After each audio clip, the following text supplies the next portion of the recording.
Hello students, today we are going to see one story. That story name is The Ant and the Grasshopper. A lazy grasshopper laughed at a little ant as she was always busy gathering food. He said, "Why are you working so hard?" he asked. "Come into the sunshine and listen to my mercy notes." But the ant went on her work. She said, "Lying in store for the winter sunny days won't last forever.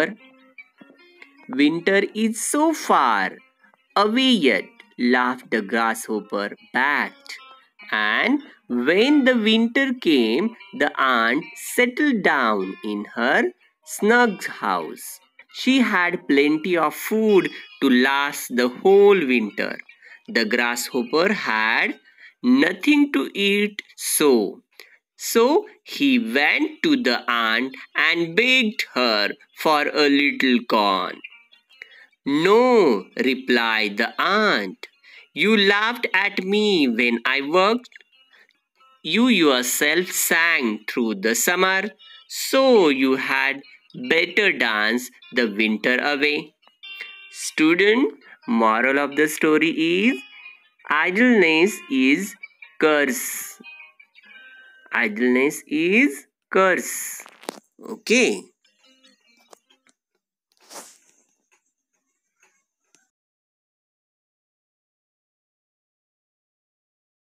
Next story we will see a merchant and his donkey. Beautiful spring morning, a merchant loaded his donkey with bags of salt to go to the market to sell it. The merchant and his donkey were walking along together.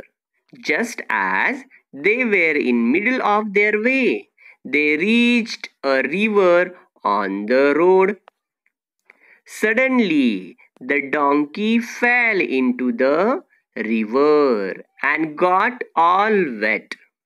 And donkey noticed that the load it was carrying became lighter. There was nothing the merchant could do except return home, where he loaded his donkey with more bags of salt. As they reached Deepari river bank, now deliberately the donkey fell into the river and wasted all the bags of salt on its back again. The merchant quickly discovered the donkey's trick. He then returned, loaded his donkey with bags of sponges. As they reached the river, tricky donkey again fell into the river. But this time, instead of becoming lighter, the load became heavier. Merchant laughed at the donkey and said, "You foolish donkey, your trick has been discovered." Moral of the story is those who are too clever sometimes overreach themselves and get trapped into their own trick. Okay, so don't be a smart.